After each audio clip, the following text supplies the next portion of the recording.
There's a misconception about power in the glass towers that scrape the sky. People think it's in the booming voice, the firmest handshake, the name on the door of the corner office. They're wrong. True power is silent. It's the deep, steady current beneath the surface, the one that can change the river's course without ever breaking the water. My name is Evelyn Reed, and for 10 years, the 22nd floor of Ethelred Tech has been my riverbed. Seen tides of change come and go, market panics, executive shuffles. The ghosts of failed projects haunting empty server rooms. I'm not a C-suite executive. I don't have a title that commands instant deference. But I have something more valuable. I have the company's memory. I built its central nervous system from scratch, and I hold its future in a trust no one knows about. Years ago, during the Great Recession, when Ethelred was on the verge of being devoured by a competitor, the board was desperate. They needed a miracle investor, a ghost who could inject life back into the company without demanding a throne. They found one. What they never knew was that the miracle came from the company's own roots. My grandfather, one of the original founders, had left me his seed stock with a single, handwritten clause that it could only be used to save Ethelred from itself. I've funneled the inheritance through a holding firm with a name as plain as dust, and in doing so became the silent majority shareholder. My name is on a piece of paper in a vault, but here on the 22nd floor, just Evie, the quiet head of predictive analytics, the one who keeps the lights on. Then he arrived. Marcus Thorne. He walked onto our floor as if he'd been beamed. Down from a TED Talk, he was a symphony of expensive tailoring, a gleaming Stanford MBA, and a smile so bright it felt like a tactic. A new era of innovation is here, he declared in his introductory meeting, his voice echoing with the hollow confidence of a man who has never had to clean up his own mess. He was the new executive director of operations, a conqueror sent to tame our so-called inefficiencies. At first, I watched with cautious neutrality. Change isn't the enemy, arrogance is. And Marcus was dripping with it. He didn't see people, he saw head counts. He didn't see history, he saw legacy systems to be dismantled. He started with the quiet corners of the company, the research, archives, the internal support teams. People who had dedicated decades to Ethelred were suddenly misaligned with our forward momentum paradigm.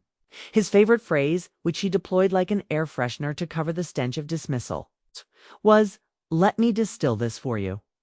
It was his way of saying, "You're too simple to understand, so let me, your intellectual superior, explain." He never once asked me what my division did. To him, predictive analytics was just a name on a flowchart. He had no idea that he was looking at the architect of Cassandra, our proprietary risk mitigation algorithm.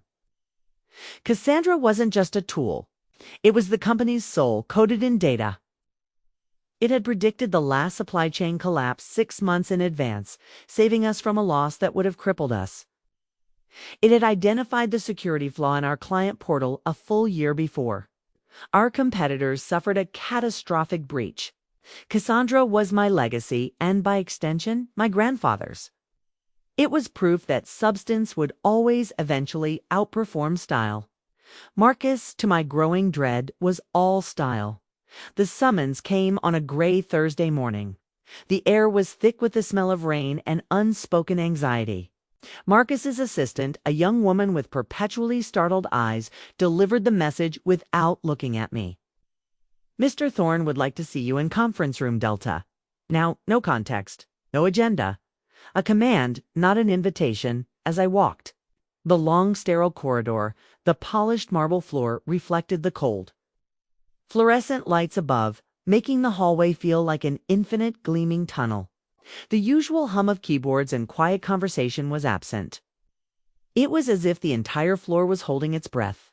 Inside, Marcus was silhouetted against the floor-to-ceiling window, the blinds drawn just enough to cast sharp, aggressive stripes of light across the monolithic mahogany table. He didn't turn as I entered. "Evelyn," he said, his voice flat. "Let's not waste time." I sat, my posture straight, my hands resting calmly on my lap.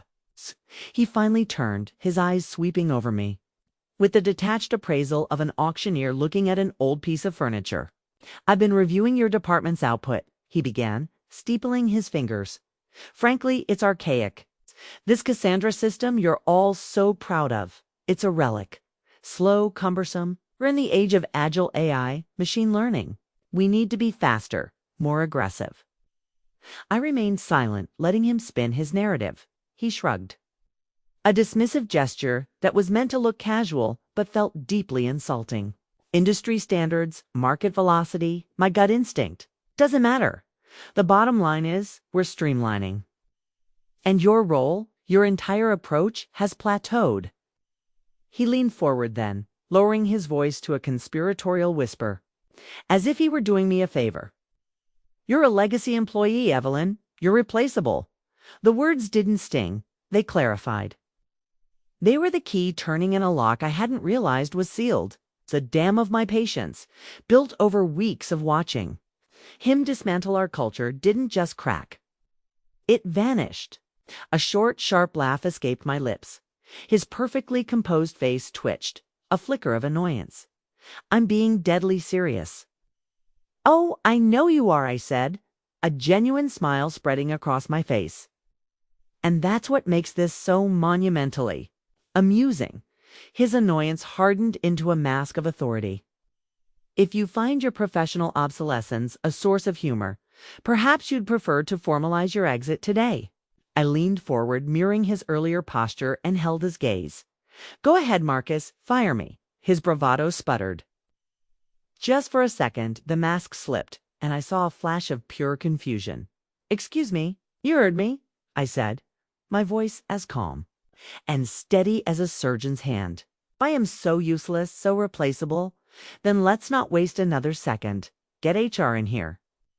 Let's do the paperwork. Walk me out. I want to see you do it."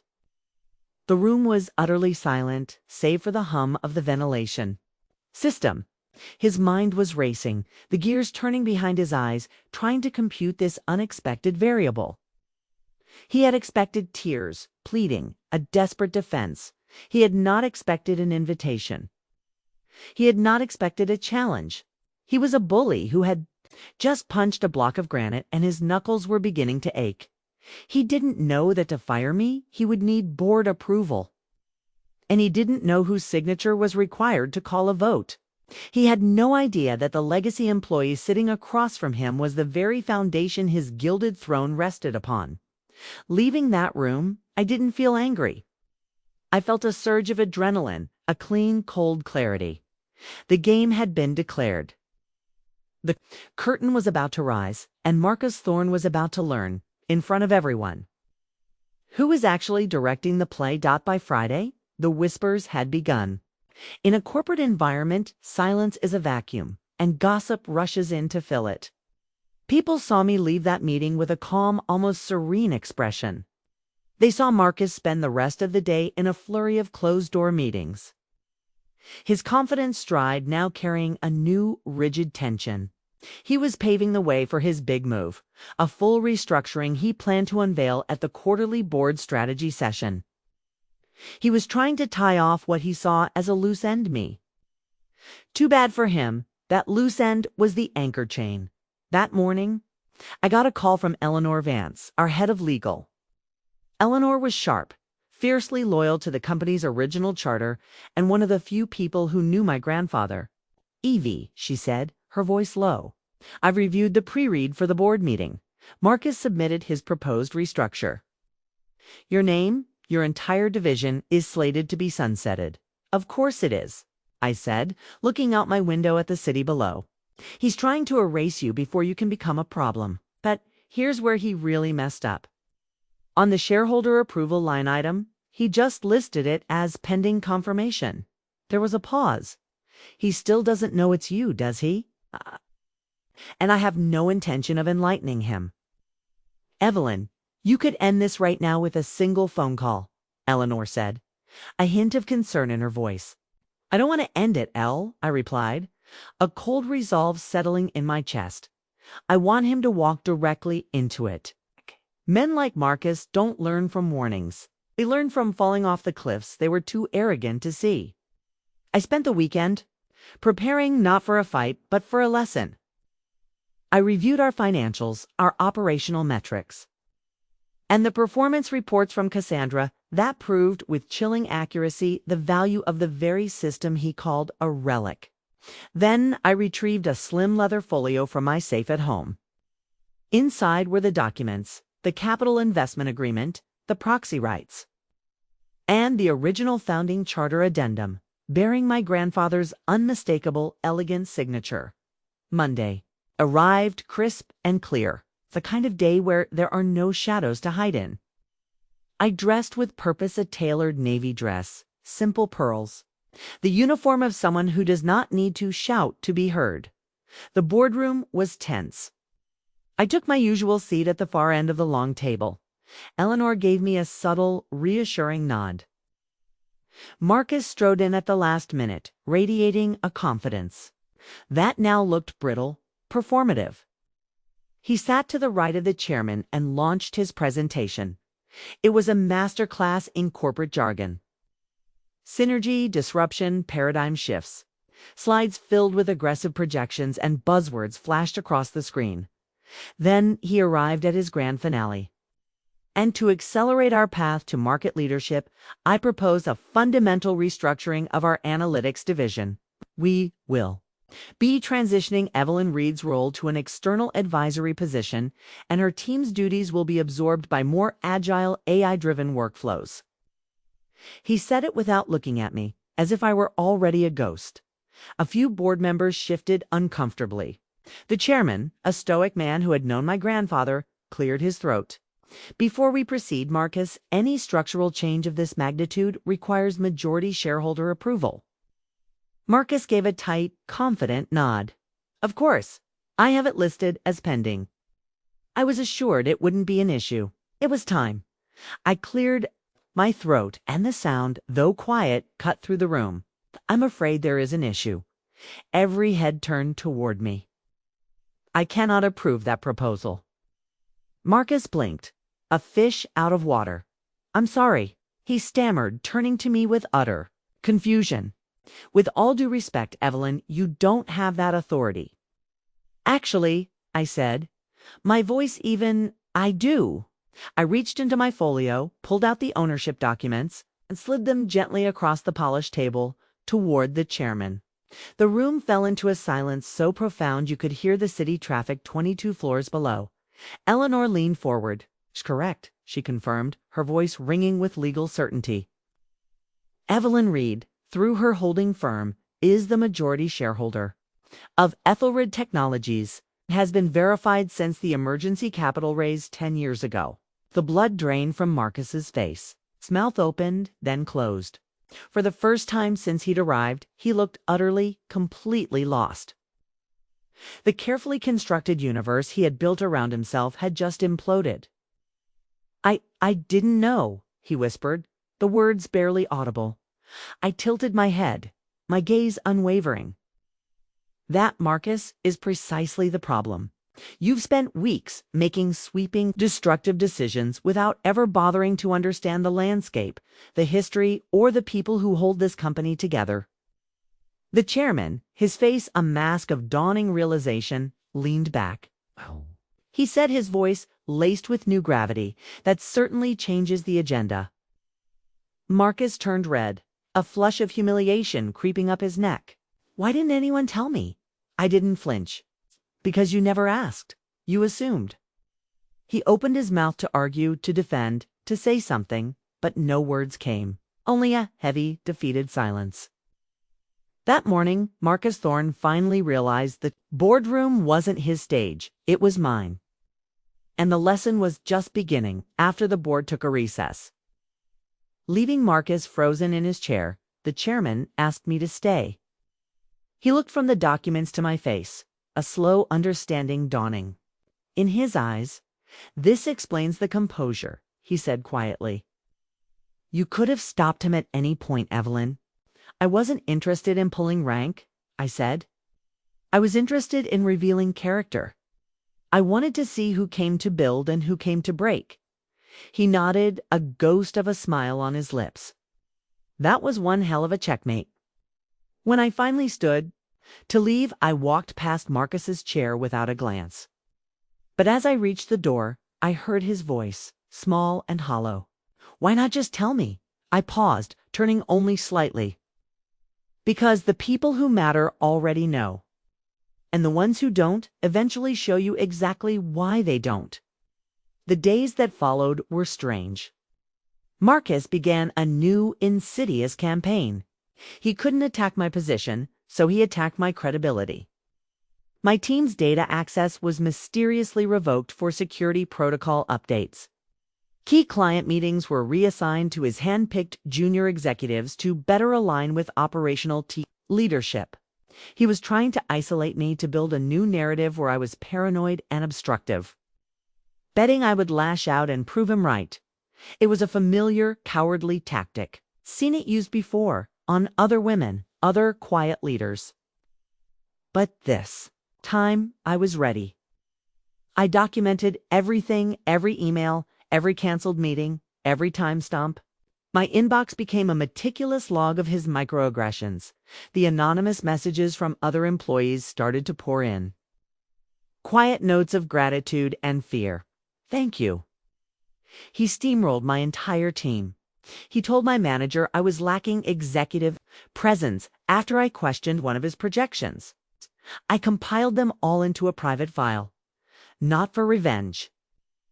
For the record, the tipping point was an email he sent to the chairman, which was accidentally forwarded to me by a quiet ally on the board. Evelyn has shown signs of disengagement, he wrote. I'm concerned about her leadership viability long term. She's missed several key project launches and seems increasingly uncooperative. He was creating the absences and then using them as evidence against me. He wasn't just trying to sabotage my work. He was trying to gaslight the entire leadership team. I called a closed-door meeting with the chairman and Eleanor. I didn't present my case with anger, but with cold, hard data. Very language the company understood. I laid out the timeline, the evidence, the pattern of manipulation, the file of anonymous reports. When I finished, the chairman's face was grim. You've handled this with incredible restraint, Evelyn. I won't let a man burn down my reputation. To hide his own incompetence, I said. Leave it with us, he replied. There's a board ethics committee meeting next week. Mr. Thorne will be invited to present his case for his leadership. Will I be there? I asked.